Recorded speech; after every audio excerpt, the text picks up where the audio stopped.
ला हौला वला कुव्वता इल्ला बिल्लाहिल अलिय्यिल अज़ीम। अऊज़ु बिल्लाहिस समीउल अलीम मिनश शैतानिर लईनिर रजीम। बिस्मिल्लाहिर रहमानिर रहीम। अल्हम्दुलिल्लाहि रब्बिल आलमीन वस्सलातु वस्सलामु अला सय्यिदिल अव्वलीन वल आखिरीन खैरिल मुबश्शिरीन वल मुनज़िरीन अफ़ज़लिल मख़लूक़ीन फ़ी आलमित तकवीन अबिल क़ासिम मुहम्मद अल्लाहुम्मा सल्लि अला मुहम्मद व आले मुहम्मद व आलिहि तय्यबीन ताहिरीन अल मअसूमीन अल मज़लूमीन वलानतुल्लाहि अला आदाइहिम अजमईन मिन लैलिना हाज़ा इला यौमिद्दीन।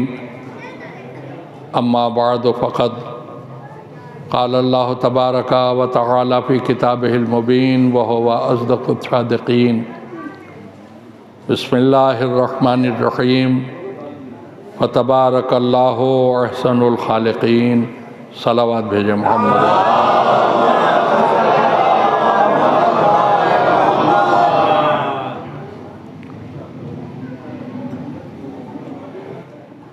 अज़ादारान सैयद कौनैन,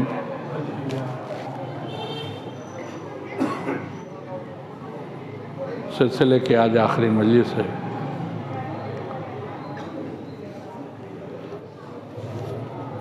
और हम सबको उस मज़लूमा मासूमा शहीदा बीबी कपूर साहब पूरे कुनबे को पेश करना है।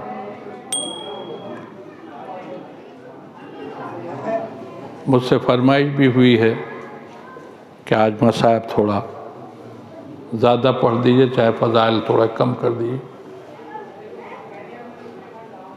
कोशिश करूँगा इंशाअल्लाह। गुफ्तगू के आगाज़ से पहले मैं बारगाह मासूमा कौनैन में दुआ गो हूँ कारवान अदब से ताल्लुक़ रखने वाले जुमला मेंबरान से। कुछ शख्सियतें ऐसी हैं मेरे सामने जिनके मैं नाम जानता हूँ, लेकिन मैं नाम नहीं लूँगा किसी का, इसलिए कि जिनके नाम मुझे नहीं मालूम है उन्हें ठेस न लगे कि मौलाना ने उनका नाम लिया, मेरा नाम नहीं लिया। तो जितने भी अराकीन हैं, मैं हमारे दरोगा जी के जो सदर हैं, सरपरस्त हैं, शहज़ादी कौनैन इन पर अपना साया कायम व दायम रखे।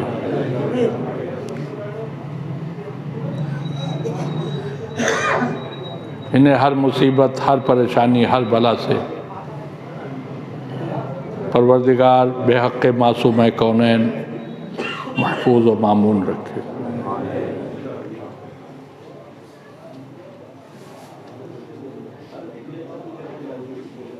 बड़ी खुशी हुई आज ये जानकर कि जिस इमामबाड़े में मैं मजलिसों को ख़िताब कर रहा हूँ, इसमें रखी हुई ये ज़री करबला मोहल्ला से आई थी, जो गिफ्ट की गई थी अवध के नवाब जनाब आसिफुद्दौला की तरफ से। खुदा नवाब आसिफुद्दौला की रूह को भी जज़ाए खैर अता करे और इस इमामबाड़े की देखभाल पूरी ईमानदारी और दयानतदारी से करने वाली जो मुतवल्लियाँ हैं इसकी, उन्हें भी परवरदिगार अपने साए में रखे बेहक़ मासूमा कौनैन। मैंने सुना है कि कुछ अलील भी हैं, वो आप सभी हज़रात मेरी दुआ पर आमीन कहिए।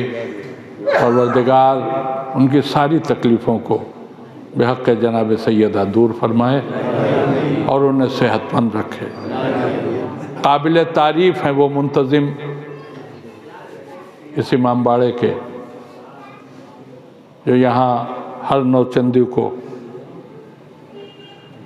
न सिर्फ हदीस किस्सा का एहतमाम करते हैं बल्कि मौला के नाम पर दस्तरखान भी बिछाते हैं।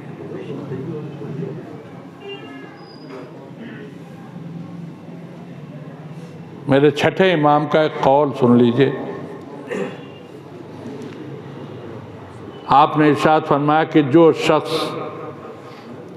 मेरे जद्दे मजलूम के नाम पर 1 दिरहम भी खर्च कर दे, क़यामत तक परवरदिगार उस शख्स का कर्जदार है। अब आपको सोचे कि अल्लाह जिसका कर्जदार हो जाए उसे इस दुनिया में कभी परेशानी नहीं हो सकती, माली एतबार से कम से कम।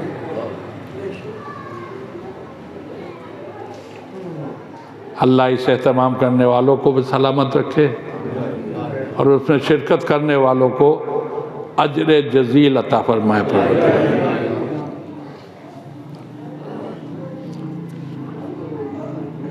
और आखिर में फिर दुआ उन मोहतमिमीन के लिए जिन्होंने इस प्रोग्राम को कायम किया है। शहजादी कौनैन के सदक़े में अल्लाह उन्हें दिन दूनी और रात चौगनी तरक्की अता फरमाए। उनकी रोज़ी, उनकी सेहत, उनके घर की खुशियाँ परवरदिगार हमेशा आगे बढ़ाता रहे। बेहक़ मोहम्मद व आले मोहम्मद एक सलावत भेजिए मोहम्मद।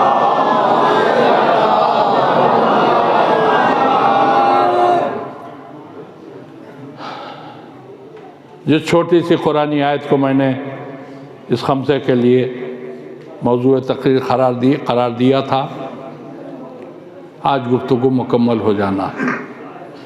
फ़तबारकल्लाहु अहसनुल खालिकीन, बस तुम्हारा साहिब बरकत अल्लाह सबसे अच्छा पैदा करने वाला है।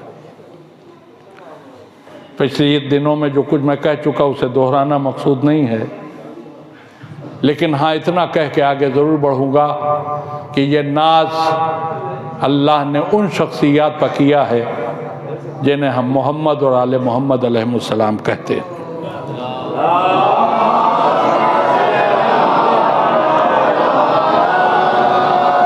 जुमले को जहन में महफूज कीजिए कि अल्लाह ने नाज किया है मोहम्मद और आले मोहम्मद को खल करने के बाद। अल्लाह को नाज है अपने रसूल पर, अल्लाह को नाज है अपने वली पर, अल्लाह को नाज है अपनी कनीज़ ख़ास जनाब सैयदा पर, अल्लाह को नाज है हसन और हुसैन पर। जिन शख्सियतों पर अल्लाह नाज कर रहा हो उनसे दुश्मनी करने वालों से बड़ा मलून कोई हो नहीं सकता।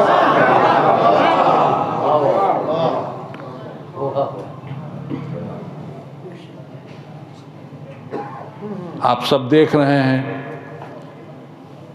मैं रोज़ाना अपनी शहजादी ही के सिलसिले से गुफ्तगू कर रहा हूँ।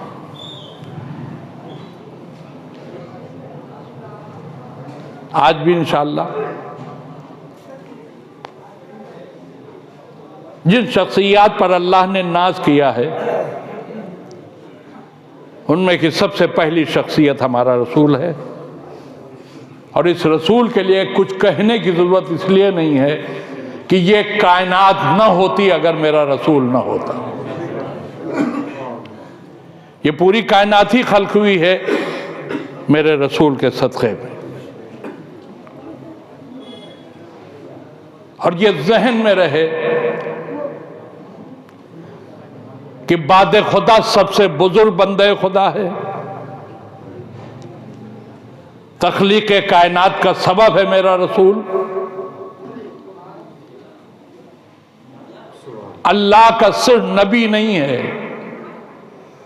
रसूल भी है, हबीब भी है और अल्लाह की तरफ से बनाया हुआ उम्मत पर इमाम भी है। जिसके सिलसिले से मैं अर्ज कर चुका कि इतना मोहतरम है वो, खालिक होने के बावजूद वो अपने हबीब का नाम लेके कभी पुकारता नहीं। कभी यासीन कह के आवाज़ देता है कभी मुज़्ज़म्मिल, कभी मुद्दस्सिर। पूरे कुरान में कहीं या मोहम्मद आपको नहीं मिलेगा, जबकि दूसरे नबियों को इसी अंदाज में पुकारा गया है।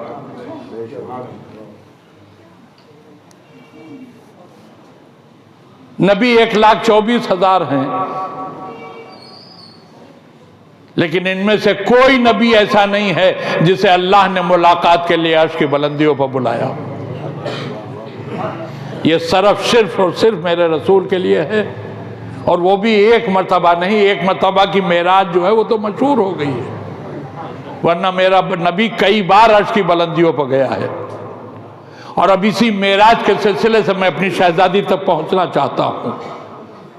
मेरा नबी अर्श की बुलंदियों पर पहुंचा, क्योंकि तारीख में, कुरान में मौजूद है कि मूसा को कोहे तूर पर मेराज हुआ करती थी। कोहे तूर पर अल्लाह से बातें करने के लिए अल्लाह का कलीम जाया करता था। मगर इसी के साथ साथ आप ये भी जानते हैं कि जब वो कोहे तूर की बुलंदियों पर पहुंचे थे तो अल्लाह ने आवाज़ दी, फ़क़ला नालैक, अपनी जूतियाँ उतार के आओ। जूतियाँ उतार के आओ। क्यों? इसलिए तुमने जहाँ कदम रखा है ये वादी मुक़द्दस है। जाहिर सी बात है, अल्लाह का हुक्म था तो ये मुमकिन न था कि मूसा जूती पहने हुए आगे बढ़ जाते। जूतियाँ उतार के गए। अब जब मेरा नबी अर्श की बुलंदियों पर मेराज की रात में पहुंचा तो हो सकता है मेरे नबी के जहन में आया हो कि कोहे तूर पर जब मूसा से जूतियां उतरवा दी गई तो मैं तो अर्श की बुलंदियों पर पहुंच चुका हूं। कहीं ऐसा ना हो कि अल्लाह मुझसे भी कहे, मेरे हबीब जूतियां उतार के आगे बढ़ो। क्यों? इसलिए कि तुम मेरे अर्श के ऊपर कदम रखे हुए हो। लिहाजा मेरे नबी ने अपनी जूतियां उतारना चाहिए। मुतवज्जे हैं आपकी? नहीं, मेरे नबी ने अपनी जूतियां उतारना चाहिए ताकि अर्श की अजमतों को ठेस पहुंचने न पाए, अल्लाह को मुझे रोकने का मौका न मिले, मैं रोकने से पहले खुद ही अपनी जूतियां उतार दूं। मगर जैसे ही मेरे नबी ने अपनी जूतियां उतारने का इरादा किया, आवाज कुदरत आई, मेरे हबीब जूतियां उतार के ना वो मूसा थे जिनकी नालैन मैंने उतरवा दी थी, तुम मेरे हबीब हो, तुम्हारी जूतियां इतनी मुकद्दस हैं कि मैं चाहता हूं ये पहने हुए तुम मेरे अर्श पर कदम रखो ताकि मेरा अर्श सिर्फ अर्श न रहे, अर्श मोहल्ला हो जाए।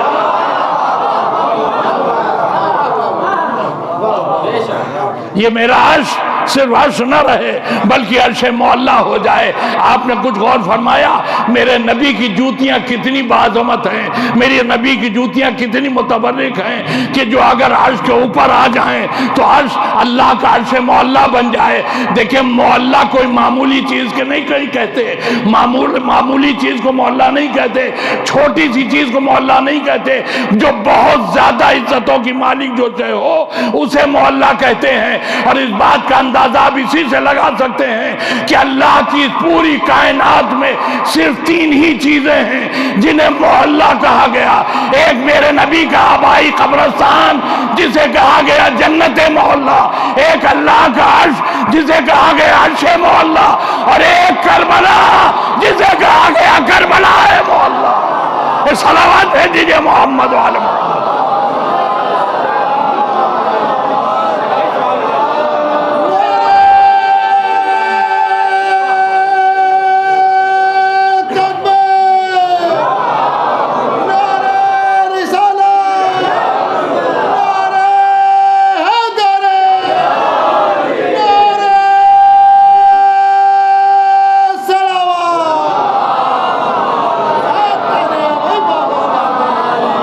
बस 3 के अलावा चौथा कोई मोहल्ला नहीं है। और ये अर्श मोहल्ला बना है मेरे नबी की जूतियों के सदक़े में। आप मुतवज्जे हैं कि नहीं? ये मोहल्ला बना है मेरे नबी की जूतियों के सदक़े में। जूतियां हैं मेरे नबी के पैरों में, मेरे नबी के कदमों के नीचे। तो जब कदमों के नीचे आने वाली जूतियां इतनी जबरदस्त साहिब अजमत हैं तो मेरे नबी के कदम कितने बाज़मत होंगे? नहीं, अभी आप पहुंचे नहीं वहां। जब जूतियां इतनी साहिब अजमत हैं कि जिस अर्श पर पड़ जाए वो अर्श मोहल्ला हो जाए, तो मेरे नबी के कदम कितने मोहतरम होंगे, मेरे नबी के कदम कितने मुअज़्ज़म होंगे, कितने बुलंद होंगे, कितने साहिब अजमत होंगे, कोई बता नहीं सकता। अब इन कदमों से बुलंद मेरे नबी की कमर है। क्यों? इसलिए ये कदमों के ऊपर है। मेरे नबी की कमर इन कदमों से ज्यादा बुलंद। तो जब कोई कदमों का मकाम नहीं बता सकता, तो मेरे नबी के इस हिस्से का मकाम और उसकी बुलंदी कौन बताएगा? और इस कमर से बुलंद मेरे नबी का सीना है। नहीं नहीं, अभी भी नहीं पहुंचे आप। इस कमर से बुलंद मेरे नबी का सीना है। तो जब कोई कमर की अजमत न बता सके, तो नबी के सीने की अजमत क्या बताएगा? भाई इतना ही मैं बता दूं, इतना बाज़मत सीना है कि इसी सीने में मेरे नबी का दिल है। और मेरे नबी ने इरशाद फरमाया, मेरी बेटी फातिमा मेरा दिल है जो मेरे दोनों पहलुओं के दरमियान में धड़कता है। तो अब जब कोई कमर की अजमत नहीं बता सकता, तो मेरे नबी के सीने की अजमत को कोई क्या बताएगा? इसलिए कि इसी सीने पर अल्लाह ने कुरान नाजिल किया। और जब कोई सीने की अजमत न बता पाए, तो फिर मेरे नबी के इंशानों की अजमत कौन बताएगा? इसलिए कि इस पर आयात कुरानी लिखी हैं, इस पर ला इलाहा इल्लल्लाह लिखा है, इस पर मोहम्मद रसूलुल्लाह लिखा है। पता नहीं मेरा मजमा मुतवज्जे है कि नहीं। जूतियों से बुलंद है मेरे नबी के कदम, कदम से बुलंद है मेरे नबी की कमर, कमर से बुलंद है मेरे नबी का सीना, सीने से बुलंद है मेरे नबी के शाने। है किसी में दम जो बता सके कि मेरे नबी के शानों की अजमत क्या है? और जब ना बता पाए, तो फिर आप सोचिएगा, जब शानों की अजमत का पता नहीं, तो इस पर जो पैर रख के खड़ा हो जाए।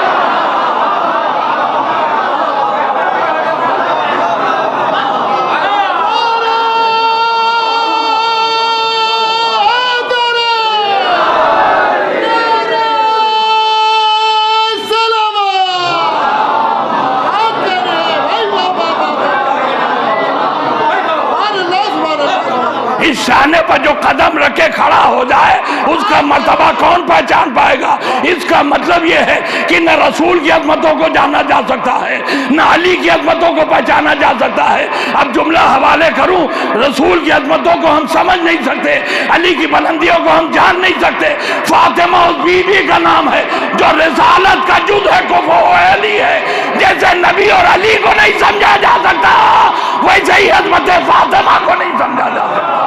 सलावत भेज दीजिए मोहम्मद वाले।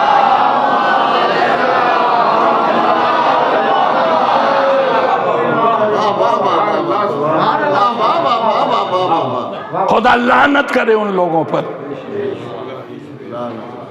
जो अजमत जनाब सैयदा का इकरार नहीं करते। और न सिर्फ ये कि इकरार नहीं करते, बल्कि उनसे अपने दिलों में बुग़्ज़ रखते हैं, उनसे अपने दिलों में अदावत रखते हैं।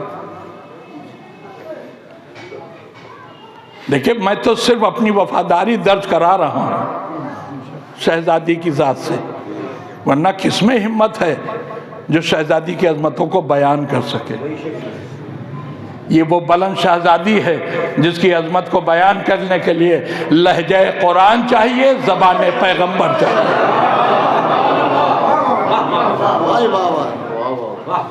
लेकिन अब मैं अपनी शहजादी की अजमतों के लिए भी चंद जुमले इरशाद करूंगा आपकी खिदमत में, और उनके लिए भी जो इनसे जलते हैं।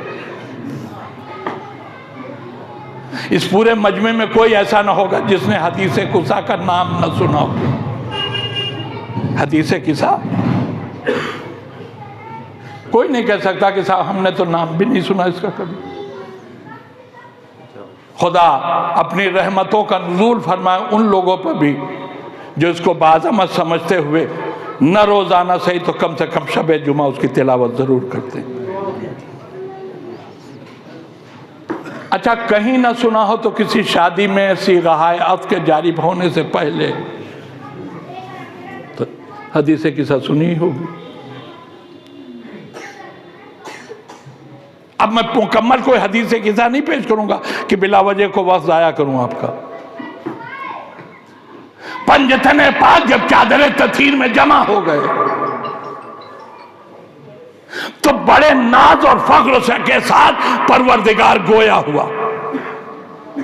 किनको खिताब करके? अपने मलाइका को, और जो लोग आसमान और जमीनों में रहते थे उनसे।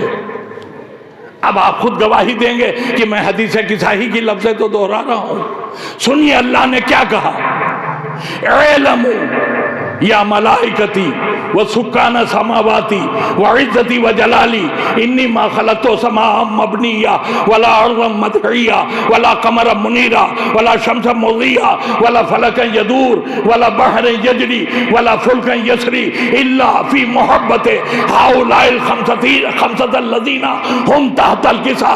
अल्लाह ने क्या कहा, जान लो, इल्मु जान लो, या मलाइकती ए मेरे मलाइका, वह सुक्काना समावाती और मेरे आसमानों में रहने वालों, मुझे अपनी इज्जतों की कसम, मुझे अपने जलाल की कसम, ये जो मैंने जमीन बनाई है, ये जो मैंने आसमान बनाया है, ये जो मैंने सूरज चमकाया है, ये जो मैंने चांद को रोशनी दी है, ये जो सितारों को नूर बख्शा है, ये जो हमने दरिया बहाए हैं, ये जो दरियाओं में कश्तियां चल रही हैं, ये जो हमने हवाएं चलाई हैं, अल्लाह कहता है मैंने ये सब इन पांच की मोहब्बत में बनाया है जो चादर के नीचे हैं। इसका मतलब ये हुआ कि अगर ये पंजतने पाक न होते तो जमीन न होती, आसमान न होता, सूरज न होता, चांद न होता, सितारे न होते, दरिया न होते, दरख्त न होते, ये जमीन न होती, ये आसमान न होता। और अब जुमला कह रहा हूं, जब जमीन ही न होती तो गल्ला जमीन ही से तो पैदा होता है, ये कायनात खाती क्या? और अगर आसमान ना होता तो बारिश तो आसमानों ही से आती है, तो फिर ये इंसान पानी पीता कहां से?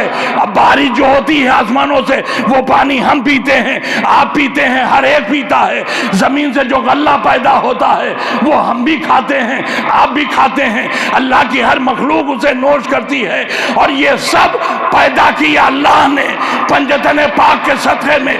और इन पंजतने पाक में मैं नाम अपनी शहजादी का इसलिए ले रहा हूं कि मरकजी शख्सियत का नाम है सैयदा, इसलिए कि जब जिब्रील ने सवाल किया मन तहतल किसा, तो अल्लाह ने ये नहीं कहा ये मेरा नबी मोहम्मद है, ये नबी की बेटी फातिमा, ये नबी का दामाद अली, ये नबी के नवासे हसन हुसैन। अल्लाह ने ये नहीं कहा हुम फातिमा तो वह अबूहा वह बालुहा वह बनूहा, ये फातिमा है, ये फातिमा का बाबा है, ये फातिमा का शौहर है, ये फातिमा के बेटे हैं। यानी अल्लाह ने चादर तथीर में जमा होने वालों में मरकजी जात करार दिया है शहजादी फातिमा को। कुछ समझे आप, ये शहजादी फातिमा को मरकजियत क्यों दी गई? इसलिए कि आज अहले बैत का तारुफ कराना था। मेरी शहजादी को मरकजी हैसियत कर देने के बाद अल्लाह ने आवाज दी हुम महलो बैत नबुव्वा, ये नबूवत के अहले बैत हैं। शायद अल्लाह बताना ये चाह रहा था कि अहले बैत का तारुफ होना है, दुनिया आखिर दम तक लौटी रहेगी लोगों के लिए। ये अहले बैत, ये अहले बैत, ये अहले बैत। हमने फातिमा के जरिए रिश्तों का तारुफ करा के अहले बैत कह के बता दिया जिसका रिश्ता फातिमा से जुड़े वो अहले बैत में है, जिसका रिश्ता नबी से हो वो अहले बैत में नहीं है।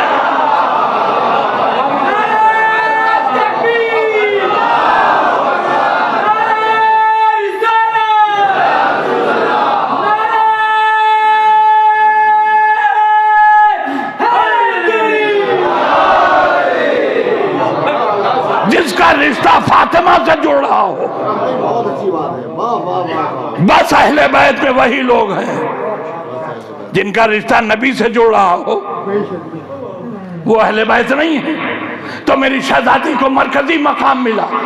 और अब इसके बाद मेरे नबी ने अपने अमल से भी जाहिर कर दिया कि अहले बैत में यही हैं। देखिए आप लोगों ने सुना बहुत मर्तबा होगा, मगर गौर नहीं किया आप लोगों ने, तवज्जो नहीं दी।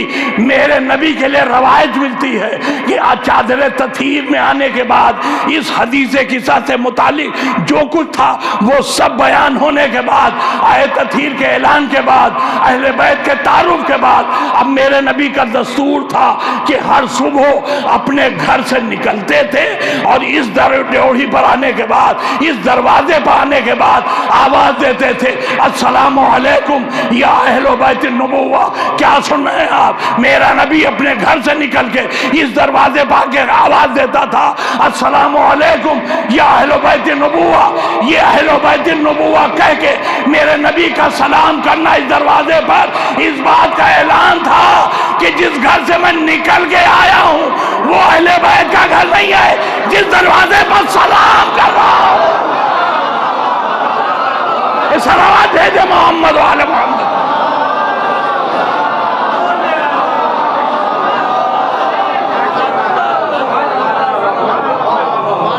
जिस घर से निकल के आया हूं वहां रहने वाले अहले बैत नहीं हैं जिस दरवाजे पर आके सलाम कर रहा हूं। यहाँ पर रहने वाले अहले बैत हैं और इन अहले बैत में मरकजी शख्सियत मेरी शहजादी की है। तो अब अगरचे अल्लाह ने सारी कायनात का नाम लेकर पूरी कायनात के एक एक शय का जिक्र करके उसने कहा हमने ये सब पैदा किया इनकी मोहब्बत में, मगर इनमें चूंकि मरकजी जात मेरी शहजादी की है तो मैं कहने का हक रखता हूँ।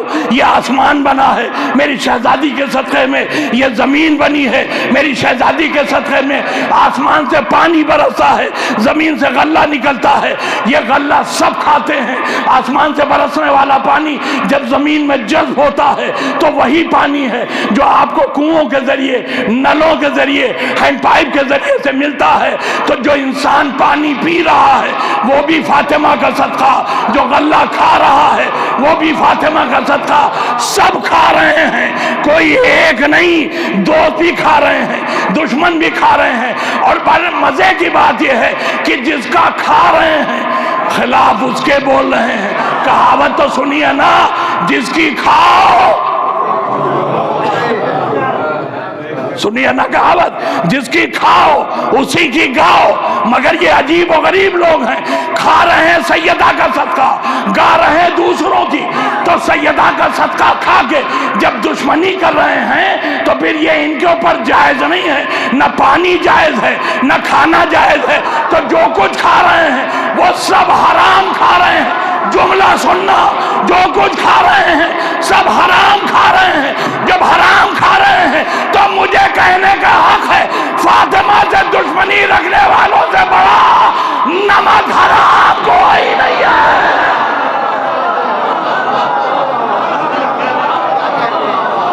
सलावत है दीजिए मोहम्मद वाला।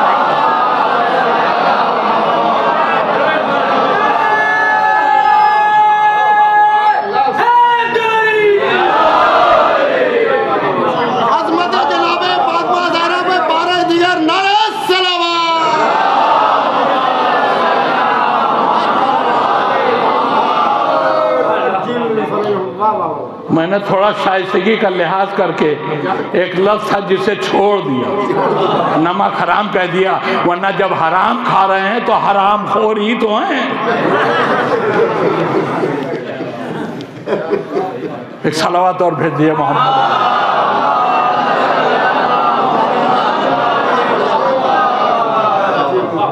ऐसी साहिब अजमत से मेरी शहादत।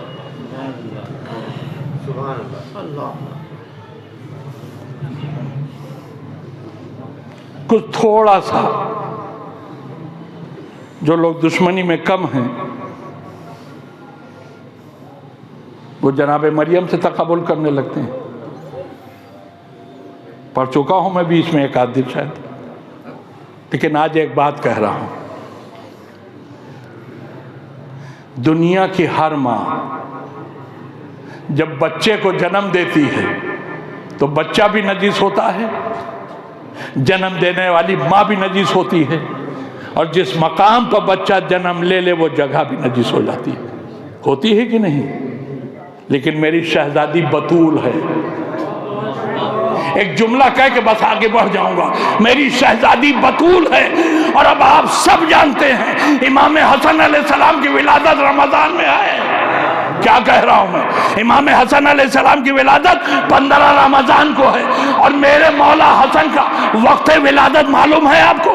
वक्त विलादत है जोहर के बाद। जब जोहर के बाद रमजान में बच्चे को जन्म दिया है फातिमा ने, तो दुनिया की कोई औरत होती उसका रोजा भी चला जाता, जोहर के बाद वाली नमाज भी चली जाती। इतनी पाकीज़ा है मेरी शहजादी कि बच्चे को जन्म भी दिया, न रोजा टूटा, न अगली नमाज के लिए मुसल्ला छूटा।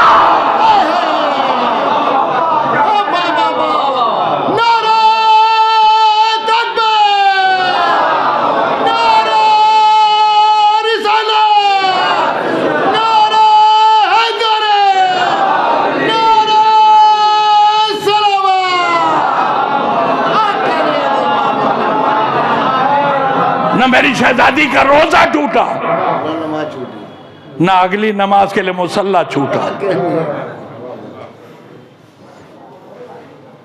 दुनिया की कोई और बीवी होती तो इसके बाद पूरा रमजान गया था, न रोजा न नमाज। मगर ये मेरी शहजादी बतूल है, बतूल है, इतनी पाको पाकीज़ा है कि जो खुद तो पाक है ही, हम जैसे गुलामों को भी अपने इश्क में पाकीज़ा बना देती है। कुरान में अल्लाह ने इसीलिए तो मरजल बहरैन कहा। मरजल बहरैन, एक बहर का नाम फातिमा, एक का नाम अली। मुफस्सिरीन की तफसीर है ये, मैं नहीं कह रहा हूं। एक बहर का नाम अली, एक बहर का नाम फातिमा। हमारी जाने कुर्बान मौला अली और शहजादी फातिमा पर। एक जुमला कहूं, अल्लाह के यहां कोई कमी नहीं है किसी चीज की, मगर इनकी तहारत को बयान करने के लिए अल्लाह का खजाना भी छोटा पड़ गया। उसने इन्हें तहारत की निस्बत से बहर कह दिया, समंदर, दरिया, जो चाहिए आप कह लीजिए। इनकी तहारत के ऐलान के लिए उसने कहा कि हमने 2 समंदर बहाए, 2 दरिया बहाए। वरना यकीन जानिए कहां इनकी तहारत और कहां समंदरों और दरियाओं की तहारत, जमीन और आसमान का फर्क है। इनके मुकाबले में समंदर और दरिया की तहारत बहुत कम है। इन समंदरों और दरियाओं के तहारत जमीन समझिए, मेरी शहजादी की तहारत को आसमान समझिए, इतना फर्क है। अब आप कहेंगे साहब कोई दलील, तो दलील है मेरे पास। अगर आपका ये हाथ नजीस हो जाए और आपको मालूम हो कि दरिया या समंदर 10 किलोमीटर के फासले पर है, तो घर बैठे बैठे आप नियत कीजिए कि हमने अपना हाथ दरिया में डुबोया, तो बैठे बैठे फकत इस नियत पर आपका हाथ पाक हो जाएगा? जी नहीं। बैठे बैठे अपने घर में नियत कर लीजिए कि हमने अपना हाथ दरिया में या समंदर में डुबोया, तो फकत नियत करने से आपका हाथ पाक नहीं होगा। समंदर या दरिया तहारत बख्शने की सलाहियत रखते हैं, मगर शर्त है उठो, चल के वहां तक जाओ, अपना हाथ दरिया में डुबो। जब इतना कर लोगे तब तुम्हारा हाथ ताहिर होगा, तुम्हारा हाथ पाक होगा। यह है समंदरों की तहारत, यह है दरियाओं की तहारत। यहाँ बैठ के वहां के समंदर से, वहां के दरिया से तहारत नहीं मिलेगी, चल के जाना पड़ेगा, हाथ दरिया के पानी में डुबोना पड़ेगा। अब पूरी कौम शिया सदका हो जाए अली और फातिमा की तहारतों पर। इन दुनिया के दरियाओं से तहारत लेना है तो चल के जाना पड़ेगा, हाथ को डिबोना पड़ेगा, तब आपको तहारत मिलेगी। लेकिन अली और फातिमा से तहारत पाने के लिए मक्का, मदीना या नजफ जाने की जरूरत नहीं है। घर बैठे बैठे मोहब्बत के समंदर में गोता लगाओ, तहारत दौड़ के तुम्हारे कदमों में आएगी। एक सलावत भेज दीजिए मोहम्मद वाले।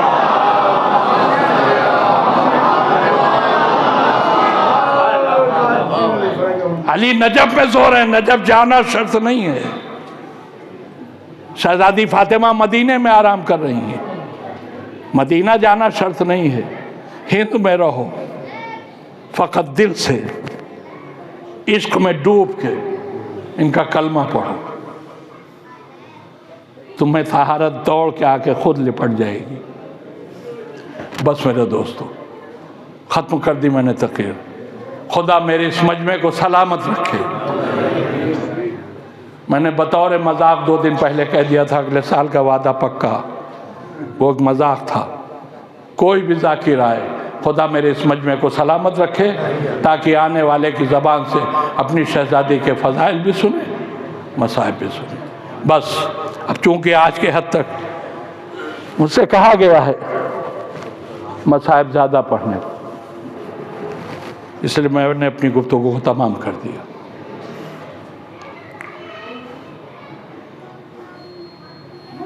बस एक जुमला कह के मसाइब शुरू करूँगा। आज जितना हो सके दिल खोल के रोना।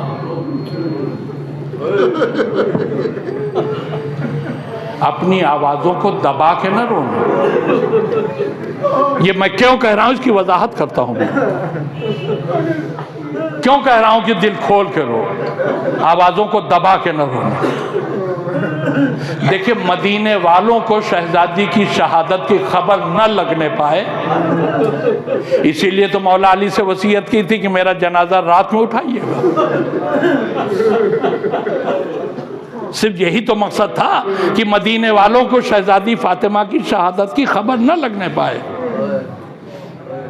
लिहाजा अली से वसीयत कर दी कि मुझे गुस्ल भी रात में दीजिएगा और जनाजा भी रात ही में उठाइएगा।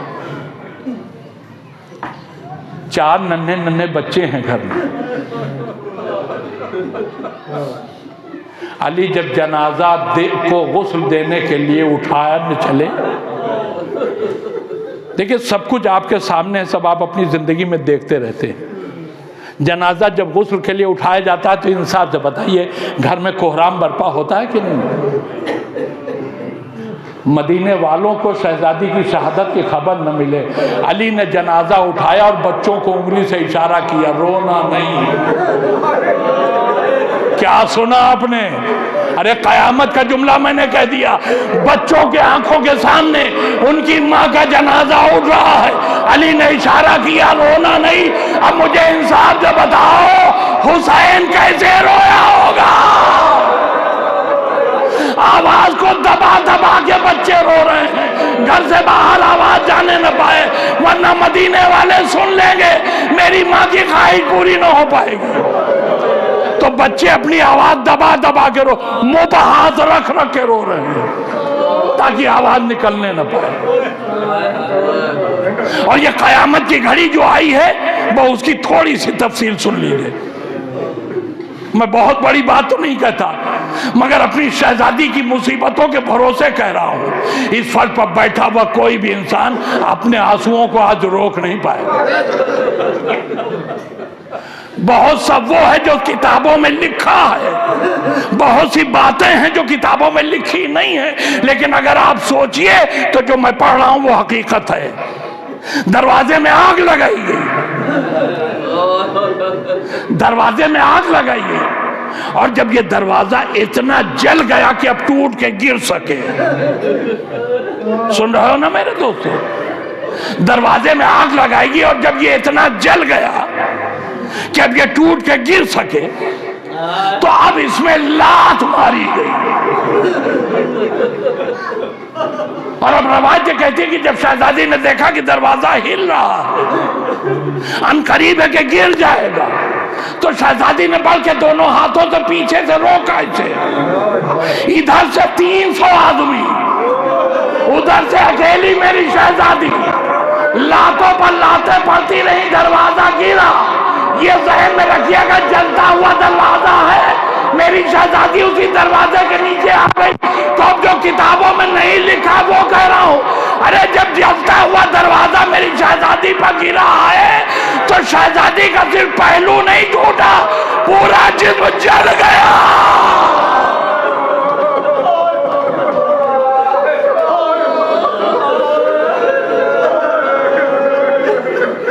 जलते हुए दरवाजे को हाथों से रोका है, वो हाथ जिनमें चक्कियां चलाते चलाते जख्म पहले से थे, वो जख्मी हाथ जले भी।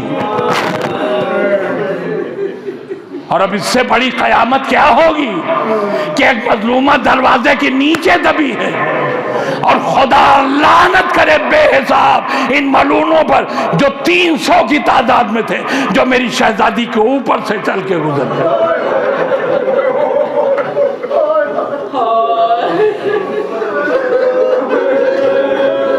दरवाजे के नीचे शहजादी, ऊपर से लोग गुजर रहे हैं, चेहरा उसी में दबा हुआ, आवाज भी नहीं निकल पा रही होगी, मगर एक बार चीख की आवाज आई, फिजा मुझे संभाल आके, मेरा मोहसिन शहीद हो गया।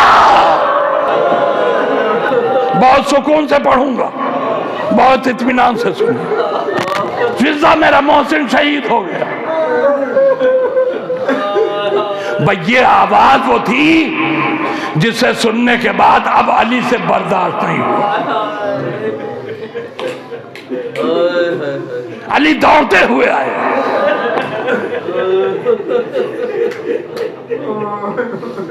दरवाजे को हटा के शहजादी को नीचे से निकाला।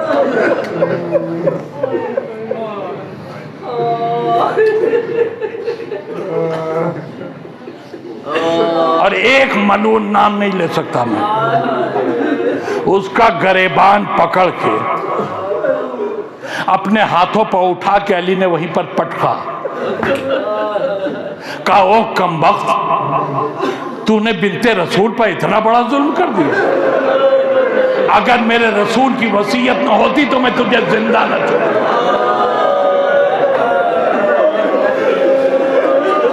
भाई इतना अली का कहना था कि उस मलून ने कहा अली के गले में रस्सी बांधो।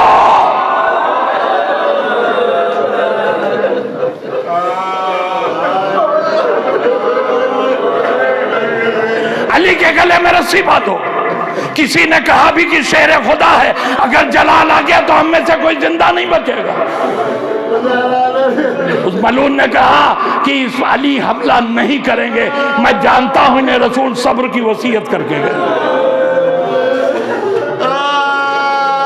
अब इसके बाद जो पढ़ने जा रहा हूं देखता हूं कौन सुन पाएगा। गले में रस्सी बांधी गई, शहजादी बेहोश है, गले में अली का रस्सी बांधी गई, खींच कर उन्हें ले जाया गया। अभी चंद लम्हे गुजरे थे कि शहजादी को होश आया। अब जो होश आया तो तड़प के कहती अबुल हसन कहाँ? बीबियों ने कहा शहजादी उन्हें लोग गिरफ्तार करके ले गए, कहा मुझे जल्दी उठाओ, मुझे जल्दी उठाओ। सारी बीवियों ने पकड़ के शहजादी को उठाया। देखिए ये जहन में रखिएगा, इतनी जख्मी थी कि खुद से उठने की ताकत नहीं थी। कहा मुझे उठाओ। बीवियों ने उठाया, उठाया, कहा मेरी चादर लाओ। कोई चादर दौड़ के लाया, चादर सर पे डाली। अरे बीबी जो उठ नहीं सकती थी वो घर से दौड़ती हुई निकली, सामने देखा लोग अली को खींचते हुए ले जा रहे हैं। शहजादी ने आवाज दी अबुल हसन को छोड़ो वरना मैं अपने सर के बालों को खोल दूंगी। अली ने ये आवाज जैसे ही सुनी कि शहजादी कह रही है मैं सर के बालों को खोल दूंगी, अली ने चेहरा मोड़ा, ए बिन्ते रसूल पर दुआ न करना वरना मदीने में कयामत आ जाएगी।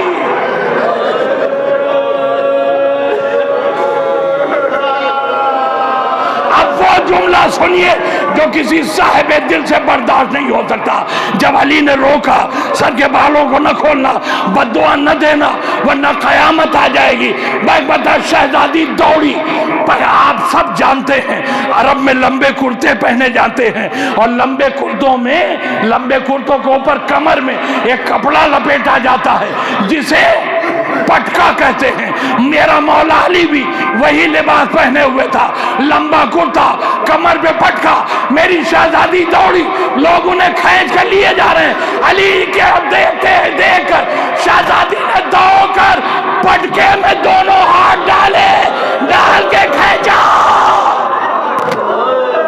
अब उधर से खींचने वाले 300, इधर अकेली मेरी शहजादी। जुमला सुनोगे, रवायत का फिक्रा ये है जब उन 300 ने अली को मैं फातिमा के खींचा तो फातिमा पटके में लटकी हुई थी और पैर जमीन पर रगड़ते जा रहे थे।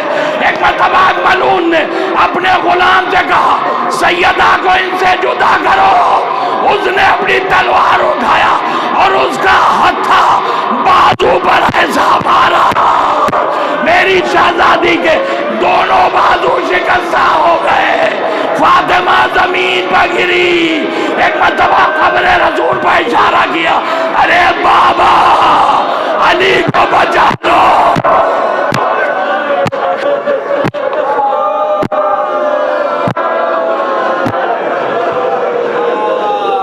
ए बाबा आके अली को बचा लो। और उसके बाद मौला अली की तरफ चेहरा करके कहा, ए अबुल हसन जाइए, आपको मैंने खुदा की जमानत में दिया। बीबी और सैयदा को वहां से उठा के घर के अंदर ले आए। खुदा आपकी नवाजों पर रहमतें नाजिल फरमाए। आप रो रहे हैं ना, मैं आपको दिलासा देने के लिए, तसल्ली देने के लिए एक जुमला कह रहा हूं। आप क्या रोएंगे, कोई क्या रोएगा। आज शहजादी का ताबूत उठना है, आज शहजादी ने शहादत पाई है। आपको पता नहीं है आपके इस फर्श पर आपके साथ साथ कौन बैठा है। रसूलुल्लाह आज आए हैं अपनी बेटी का पुरसा लेने, अली आए हैं अपनी ज़ौजा का पुरसा लेने, मेरे 11 इमाम आए हैं, आए मेरी अम्मा।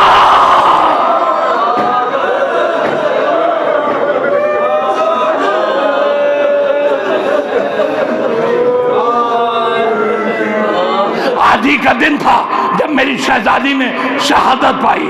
रूह इस कफस उनसरी से परवाज कर गई। अब मैं ज्यादा न पढ़ पाऊंगा, मेरी ताकत भी जवाब दे रही है, लेकिन मैं दुआ गो हूं शहजादी से, मुझे इतनी ताकत दे दीजिए कि मैं आपके गुस्ल के बाद का मंजर पेश कर सकूं। रात का वक्त आया, मौला अली ने गुस्ल के लिए जनाजा उठाया, तख्ते गुस्ल पर लिटाया गया। बच्चे रो रहे हैं, हाय मेरी अम्मा। बच्चियां रो रही हैं, हाय मेरी अम्मा। अली रो रहे हैं, हाय बिन्ते रसूल। गुस्ल मुकम्मल हुआ, कफन पहना के अली ने जनाजा ला के सहने खाना में रखा। आवाज़ी हसन आओ, हुसैन आओ, उम्मे कुलसूम आओ, ज़ैनब आओ, अपनी माँ का आखिरी दीदार कर लो। अली के इतना कहने के बाद ज़ैनब आगे बढ़ी, पैरों से लिपट गई। उम्मे कुलसूम आगे बढ़ी, पैरों से लिपट गई। हसन आगे बढ़े, सीने पर सर रख के रोना शुरू कर दिया। हुसैन, मेरा मौला हुसैन, मेरा आका हुसैन जमीन पर दूर बैठा हुआ रो रहा है। अली ने आवाज़ दी, मेरे लाल माँ से मिलने आओगे नहीं? जुमला सुनिएगा। हुसैन ने क्या कहा, बाबा नहीं आऊंगा मिलने। कहा क्यों ना आओगे? कहा इसलिए कि मुझे याद है जब मैं कभी बाहर से घर में आता था, अम्मा हाथ फैलाकर मेरी तरफ दौड़ती थी, कहती थी हाँ मेरे हुसैन, मैं तुझे अपने कलेजे से लगा लूं। जब तक अम्मा आवाज न देगी मैं ना आऊंगा। जनाजे में तलातुम बरपा हुआ, बंदे कफन टूटे, 2 हाथ बाहर निकले, सैयदा की आवाज आई, आ मेरे लाल, ये माँ तुझे अपने कलेजे से लगा दे। हुसैन आगे बढ़े, माँ के मुंह पे मुंह रखा, अम्मा मैं यतीम हो गया, अम्मा मैं बेसहारा हो गया। अरबाब अज़ा हुसैन ने रोना शुरू किया।